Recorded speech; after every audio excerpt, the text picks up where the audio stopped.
Olá, nosso capítulo, tá? O nosso capítulo 5, Fórmulas e Direitos. Tá?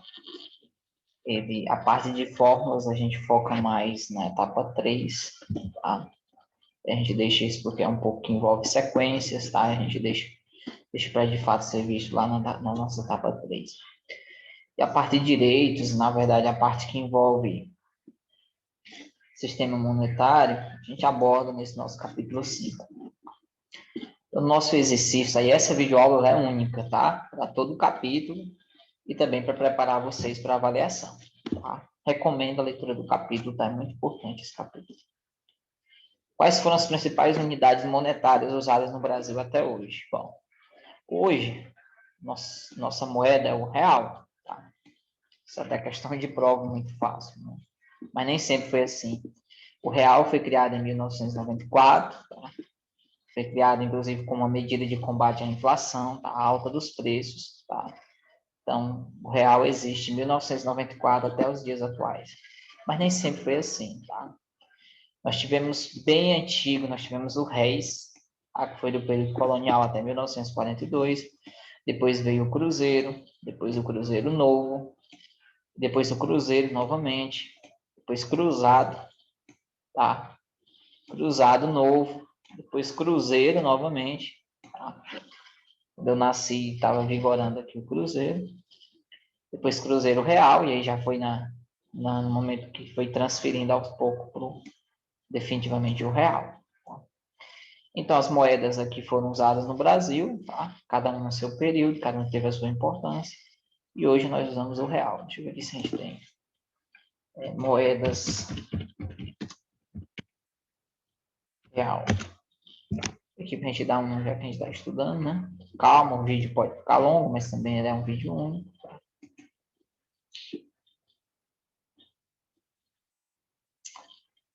Aqui estão moedas do nosso sistema monetário, né? Aqui a moeda de 5 centavos, mas nós já tivemos também a moeda de 1 centavo, de 10 centavos, 25 centavos, 50 centavos e de R$ 1. Essa de R$ 1, tá? Ela foi criada mais recente, tá? Na verdade, existia, tá? Deixa eu clicar aqui para aumentar aqui a imagem. Tá? Na verdade, existia, tá? R$ 1 em cédulas, tá?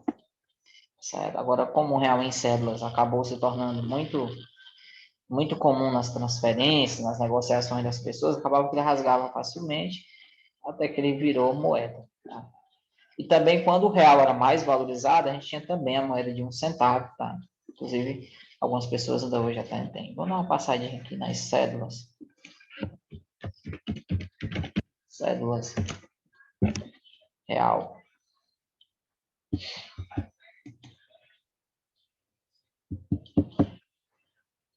Bem, as cédulas, tá? Nós temos uma mais recente de todas, tá? Foi criada muito recentemente. Aqui as cédulas de 1 por 1, tá? A cédula de R$ 2 também, ela não é muito antiga, tá? Ela surgiu mais recentemente, tá? Não é a mais recente de todas, a mais recente de todas, a mais nova, aquela que foi colocada em circulação no ano passado, tá? Eu mesmo nunca nem vi essa nota aqui, tá? Que é a nota, a cédula de R$ 200, tá? Então, deixa eu só voltar um pouco aqui, que não tem necessidade a gente está ali comentando sobre cada uma. Então, essa cédula de 200 é a mais valiosa, também a mais recente, está criada por último. Tá? Em 2020, ela começou a entrar em circulação, mas eu mesmo nunca nem vi. Tá? E as menores, 2, 5, 10, 20, 50 e 100 menores do que ela. A de R$ 1, como eu falei, ela já teve em circulação, tá? No Brasil. Ainda hoje ela existe, algumas pessoas guardaram, inclusive como é relíquia, né? Pessoas até vendem ela na internet, mas o Banco Central não produz mais a de R$ 1. Tá? Isso eu acho aqui, era até um beija-flor, se não me engano. Tá? Tá aqui, pronto. Ela não é mais produzida pelo Banco Central, pela Casa da Moeda, não está mais em circulação pelo Banco Central, mas foi uma moeda que, uma cédula, tá? Muito comum, tá? Principalmente quando o real era mais valorizado. Bom, É o que é inflação e o que é deflação, tá? São dois conceitos opostos, tá? Inflação é o mais comum, tá? É a elevação de preços ao consumidor, tá? Então, para que seja verificado que seja inflação, essa elevação de preços, ela não pode ser em um só produto, tá? Então, o momento onde nós vivemos hoje, ela é sim uma inflação. Por quê? Porque a gente percebe uma elevação de preços, tá? Não é no único preço, por exemplo, não é só a gasolina. É a gasolina, é o arroz, é o feijão, tá? É o macarrão, é o óleo, tá? É praticamente a imensidão de produtos que nós consumimos. Então, nós estamos vivendo um período, sim, de inflação, tá? Então, quando se fala em subida de preços, tá? É a ideia de inflação, tá? Que é, inclusive, uma das coisas mais difíceis de serem combatidas e que é, inclusive, o mais comum, tá? Porque a inflação gera desvalorização da moeda, tá? Aquela famosa frase de que antigamente R$ 1 a gente comprava 10 pães, né? Hoje em dia, com R$ 1 a gente não está comprando em algumas padarias nem 3, né? Tá certo? Ou seja, a moeda, aquele dinheiro, tá? Se desvalorizou por conta da inflação. Os produtos ficaram mais caros. Tá? É não muito comum de acontecer, mas também é possível, tá? É a deflação, que é o contrário, é a redução de preços ao consumidor. Então, quando a gente tem a elevação de preços ao consumidor, a gente tem a inflação. E quando a gente tem redução de preço ao consumidor, a gente tem a deflação, tá? Não é muito comum, mas às vezes acontece, tá? Quando se fala só de um produto em específico, é mais comum a gente perceber a deflação, tá? Muito mais comum, por exemplo, o preço do feijão, tem momentos do ano onde ele tem uma redução de preços, né? O preço do feijão, do milho, né? Principalmente quando começa a época do inverno, por exemplo. Mas a gente não diz que a economia toda está vivendo em deflação porque é em um único produto, tá? Em um único produto a gente normalmente não classifica nem como inflação nem como deflação. A gente vê a análise geral de como está a economia. Então, o momento que nós estamos vivendo hoje é um momento de inflação. Bom, uma questão também abordando, tá? E também é questão de prova, tá? Quais são os principais impostos que pagamos e para que servem, tá? Bom, então na prova não será cobrado, vocês obrigados a estar decorando todos eles, não, tá? Na verdade é muito mais importante a gente saber para que serve, tá? Então vamos lá. Primeiro, imposto territorial rural, como o nome diz, é pago para quem possui propriedade rural, interior. Em contrapartida, imposto sobre a propriedade territorial urbana, o IPTU, é para quem possui imóvel na zona urbana, tá? Paga-se imposto de renda, tá? Quem tem renda superior, quem tem salário superior a 2.000, deixa eu ver aqui qual é a tabela para que se pague imposto de renda. Salário.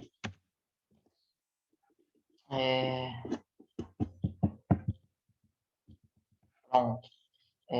O imposto de renda, para quem ganha salário acima de R$ 1.903,99, tá? Passa a pagar imposto de renda, tá? Imposto sobre serviços de qualquer natureza. Vou colocar isso aqui lá embaixo, depois eu vou explicar por quê. Vou colocar ele aqui embaixo. No livro tem alguns exemplos deles, tá, gente? Aqui eu fui pegando também outros exemplos, tá? No livro também temos alguns. Tá? Imposto sobre a transmissão de bens intervivos. Então, sempre que a gente vai transferir um veículo que passa por cartório, essa transferência, tá? A gente paga esse TBI, Imposto sobre Transmissão de Bens intervivos. Quando se vende ou compra alguma coisa. Esse PVA aqui, que a gente paga todo ano, normalmente começa a pagar em janeiro, né? É imposto sobre a propriedade de veículos automotores. Quem tem um carrinho, que tem uma moto, sofre, né? Certo? Bom, aí aqui são impostos que nós todos, vamos dizer, mesmo quem não tem empresa, tá? É passível de estar pagando. Depende se tem um veículo, depende do salário, tá? Depende se tem um imóvel rural, ou se tem um imóvel urbano, tá? Ou se vende alguma coisa com aquela venda formal em cartório, tá? Por exemplo, tá? Por aí vai. Mas nós pagamos também, e as empresas pagam, e acaba que a gente paga esse... Aqui eu separei, porque esses impostos aqui a gente paga de forma direta, tá? Esses outros aqui, as empresas pagam E como as empresas vão pagar esses impostos, o que é que eles fazem? Eles acabam cobrando esse imposto que eles pagam em cima de nós consumidores. Por exemplo, o IPI, as geladeiras que a gente compra, tá? Que a gente diz, os eletrodomésticos brancos, geladeira, micro-ondas, que a gente compra, a gente não paga IPI, mas a gente já paga mais caro. Por quê? Porque naquele produto tem incidência de IPI. A gente não é obrigado a pagar, tá certo? A gente não paga diretamente, desculpa. A gente acaba sendo obrigado a pagar porque isso já vem incluso, certo? É diferente do IPVA, tá? Em que a gente não vem incluso. A gente tem todo ano tá imprimindo um boletim e pagando. Ou o IPTU, não vem nada incluso, na verdade. A gente não tem que estar todo ano pagando. Já o IPI, não. Ele já vem incluso. Como ele já vem incluso, a gente acaba pagando, tá? Indiretamente, tá? A gente também paga ICMS, que é Imposto sobre Circulação de Mercadorias e Serviços, porque quem paga é a empresa. Automaticamente a empresa, por exemplo, a gasolina. Por que a gasolina também chega tão caro para nós? Por conta do ICMS. Tá? A gasolina, quando ela chega nos postos, tá? Ela chega num valor, mas em virtude de ser taxado com ICMS, a gente acaba comprando ela mais cara. Então, a gente paga indiretamente. A gente paga, mas indiretamente. Tá? Por quê? Porque já está incluso no valor que a gente compra, tá? No produto que a gente compra já está incluso isso, tá? Também tem COFINS, ISS, Imposto sobre Serviço, enfim, são muitos impostos. Agora, para que existem os impostos? Tá? Isso é questão de prova. Tá? Os impostos são usados pelo governo para que sejam realizados serviços públicos para o bem-estar coletivo. Então, em outras palavras, isso é questão de prova, que a população, as pessoas pagam os impostos e esses impostos acabam retornando para nós na forma de serviços, certo? Então, os impostos não são usados, tá, para sustentar luxos de pessoas, ou pelo menos não deveriam, tá? Nem ser usado da forma incorreta. Os impostos não deveriam ser usados para financiar guerras, tá? A não ser que de fato seja para o bem coletivo, tá? Então, assim, cuidado com as falsas opções que vocês vão ter, tá bom? Os impostos, tá? Eu estou falando aqui teoria, tá? Na prática, a gente sabe que não é bem assim, tá? Então, por exemplo, a gente paga o IPVA, Imposto sobre Propriedade de Veículos Automotores, e acaba que o serviço muitas vezes não é prestado. A gente acaba andando em ruas muito esburacadas e prejudicando o funcionamento do veículo, por exemplo, tá? Mas na teoria, pelo menos numa sociedade, tá? Numa sociedade, no mínimo, vamos dizer, coerente, correto, os impostos, eles devem retornar para a população na forma de serviço público. Preste bem atenção, os impostos, eles devem retornar para a população na forma de serviço público. E quem faz isso é o governo, e aqui eu estou falando governo, não é só governo estadual. Governo municipal, estadual, federal, tá? Em todas as nossas esferas de governo. Vou botar esse governo aqui maiúsculo, tá? Que esse governo aqui é governo no sentido de poder público, certo? Não é necessariamente governador do estado, tá bom? Porque alguns impostos, por exemplo, são estaduais, como o ICMS, por exemplo, ele é um imposto essencialmente estadual em alguns produtos. Outros são municipais, como o IPTU, tá? São essencialmente municipais, tá? E outros são essencialmente federais, tá? Como a maioria dos outros aqui, tá? Mas, quando fala em governo, é governo no sentido geral. O que são juros e como isso afeta o crédito? O que são juros legais? Então, eu vou começar explicando o que são juros legais. Juros legais são aqueles obtidos juntos à instituição financeira. Tá? Isso mesmo. Os juros, aquele que uma pessoa empresta para a outra, tá? Não são legais, tá certo? Eles são, inclusive, criminais, certo? Que as pessoas chamam de prática de agiotagem, né? E essa prática de agiotagem, ela não depende necessariamente da taxa, tá? Até o ano de 2017, salvo engano, ninguém poderia emprestar dinheiro a juro para ninguém, tá? Somente instituições financeiras, tá? Como os bancos, tá? Aquelas lá, BMG, a Crefisa, patrocinadora do meu amado Palmeiras, pode, sim, tá? Cobrar juros, tá? Mas quando foi em 2017, a coisa mudou, tá? foi aprovada uma lei, tá? Permitindo que haja, sim, juros legais sem ser através de bancos necessariamente, tá? Mas continua ainda existindo a obrigatoriedade de instituições financeiras, tá? Vocês podem até pesquisar sobre isso, onde uma pessoa pode emprestar juro para outra, tem que ter a intervenção de uma instituição, tá? Uma instituição que regulamente isso, tá? Então, isso também é muito discutido no campo legal, mas até 2017 era ilegal, tá? A existência de juros sem ser por instituições financeiras, tá? Mas hoje em dia já não é mais tão considerado ilegal assim. Mas precisa sim ter uma instituição, tá? Que regulamente isso, tá? Por exemplo, quero emprestar dinheiro para alguém. Então não é só eu procurar alguém emprestar dinheiro ou pedir emprestado, tá?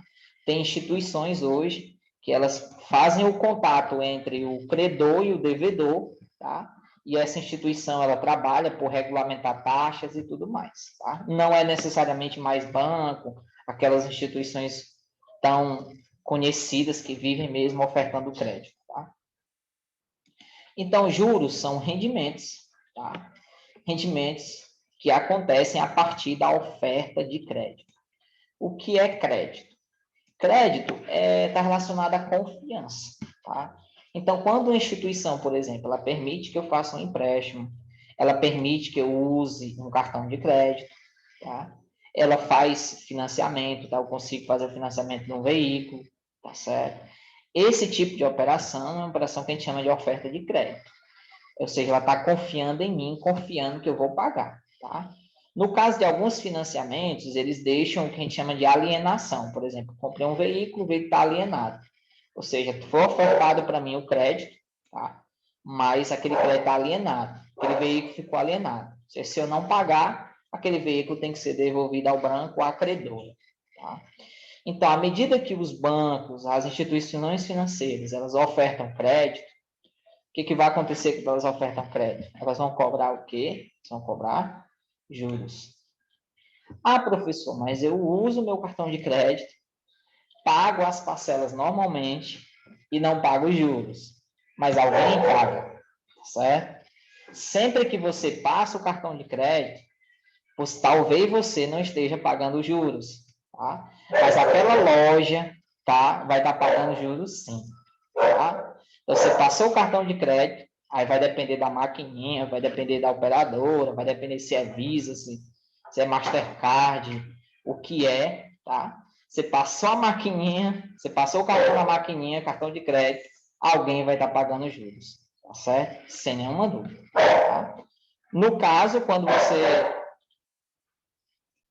Então, nunca esqueçam, tá? Tudo que está relacionado à oferta de crédito está tendo juros, tá certo?